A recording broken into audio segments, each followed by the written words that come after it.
G'day legends, I hope you're all fantastic. On today's video, I want to show you 3 of my go-to exercises that I practice when I haven't practiced guitar for a little while. I kind of use these to basically get myself back into the swing of things when I am practicing, to get my hands on the fretboard, and generally to just make me feel a little bit better about my playing. They are all relatively straightforward for intermediate to advanced players. There's nothing really special or magic about them. They're just the exercises that I use to tune my playing up before I really dive into an intense practice session, and hopefully you will find them useful as well. The first little exercise I actually stole from a Steve Vai clinic that I saw, where Steve talked about basically strumming 16th notes and practicing accenting either 1, 2, 3, 4, or the 1E, 2E, 3E, 4E, or the ands, or the in the 16th note. So the first thing you want to do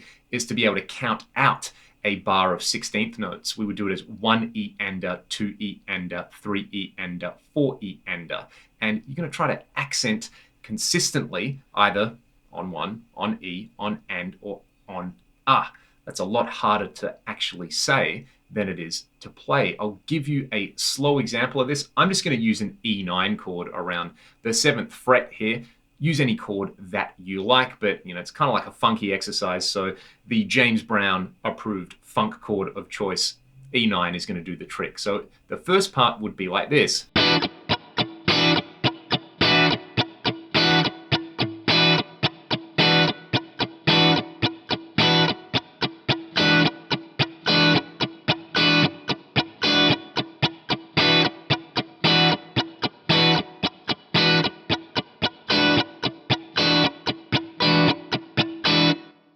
The trick to that is basically to have your left hand on the strings, but not pressing them into the frets, so you can make that kind of waka waka funk sound when you hit the strings. You are just letting your right hand go, acting like a little consistent little motor in there. And then when you want to play the chord, you squeeze with your left hand. So it's kind of about moving your brain from your right hand into your left hand and feeling those accents in your left hand as well as your right hand.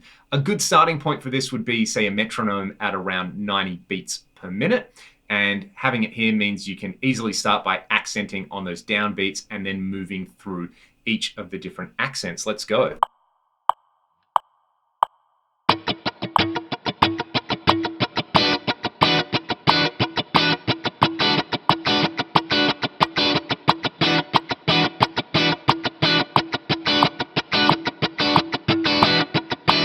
I got through 1 repetition right there. I would maybe spend 4 or 5 minutes on this and just aim to get through, say, 3 or 4 repetitions through the entire exercise, and then I'd move on and do something else. It's not something that I would think too hard about, but the reason I like doing that is I think the first thing to kind of get a little bit scratchy with my playing, if I haven't played for a little while, is basically my groove and my overall sense of time, whether I'm playing rhythm guitar or whether I am soloing. Doing this just kind of like fine tunes everything and reminds me, like, hey, here are the important beats that you probably want to hit if you're playing blues, rock, metal, funk, most of the popular genres that we enjoy as guitar players. So that's a pretty straightforward one. Steve Vai approved. Who's going to argue with Steve? The next one, I would choose an AC/DC song. I'm going to choose Highway to Hell to start here. And again, I'm going to use the metronome, but I am going to have the metronome set to half time, and I want to feel the clicks as like the weak beats in the bar. So basically where the snare would go on a rock drum kit. Again, the reason here is kind of fine-tuning my playing, locking in playing rhythm guitar, having that sense of groove. And if I'm going to be playing along to songs, or I'm going to be playing with a drummer, like knowing where the snare is kind of of paramount importance when we're talking about rock music. So it doesn't have to be Highway to Hell. I'm just going to choose Highway to Hell. I think it's about 115, 116 beats per minute. So I would set my metronome, let's set it to 58. I'm going to get like kind of a crunch tone to do this. And I'll show you the exercise, then we can talk about it.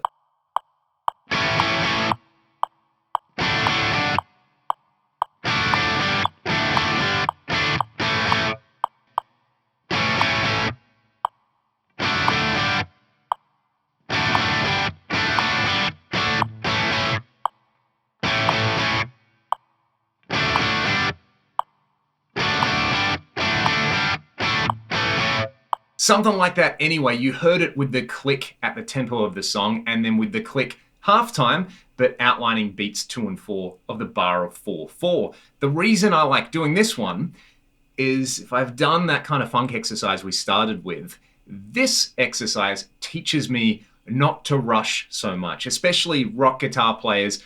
So much of the sound is really about pushing the beat, and laying back a little bit can just make you sound a lot more confident. If you listen to all the great rhythm sections, they know how to really play around with the beat in there. But this is more about just kind of developing that sense of time where, I don't want to play behind the beat a massive amount. I mostly just don't want to rush too much. So it's kind of teaching me to relax. It's teaching me to listen for those important accents with very little information coming from the click. And I'm really not very good at that one after all these years. So be kind to yourself with that one. It's a pretty challenging exercise. You can do it with absolutely any piece of music you like, but something like Highway to Hell, has that sort of thing where it comes in on the 3 and, which makes it a little bit extra challenging there. So the very last thing that I like to practice isn't related to rhythm guitar. There is a rhythmic aspect to it though. It's about just kind of getting my vibrato happening. So what I would do is put on a click track, and I would start by taking a note and sliding it up and down by a semitone. Then I'm going to try to recreate that using a little bend. So I'm just kind of getting my vibrato in. I can bend down and back, or I can bend up and back, or I can do both. But the thing that I want to do is have it in time. So kind of similar to that first exercise we did where we were subdividing a beat into 16th notes. I might start off with like quarter notes at 120 beats per minute and then double it and then go back and maybe try triplets. Nothing too excessive or anything like that. Let's hear it.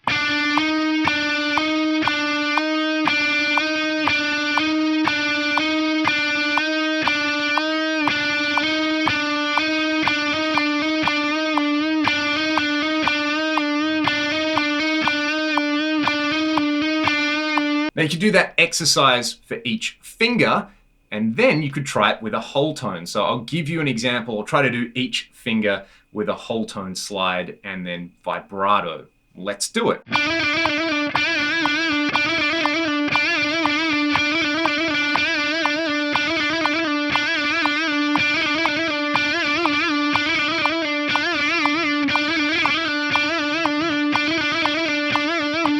It's a pretty horrific sounding exercise. I wouldn't do that very long, maybe like a minute total or 2 minutes total. But again, it's helping with my touch on the guitar. It's helping me dial in one of the fundamental expressive tools that I use playing guitar, which is vibrato. So the 3 exercises, I think really are more about feeling good on the instrument and things that are pleasant musically, or we could say they kind of focus less on like guitar-y things like licks and more on general musicianship. We're talking about timing, we're talking about locking in with a click, and we're talking about having your vibrato not only in tune, but in time. And then I would go and play whatever I'm going to play, whether it's just have a blast over a backing track, or it was learning a new lick, or practicing some arpeggios, or learning a new song.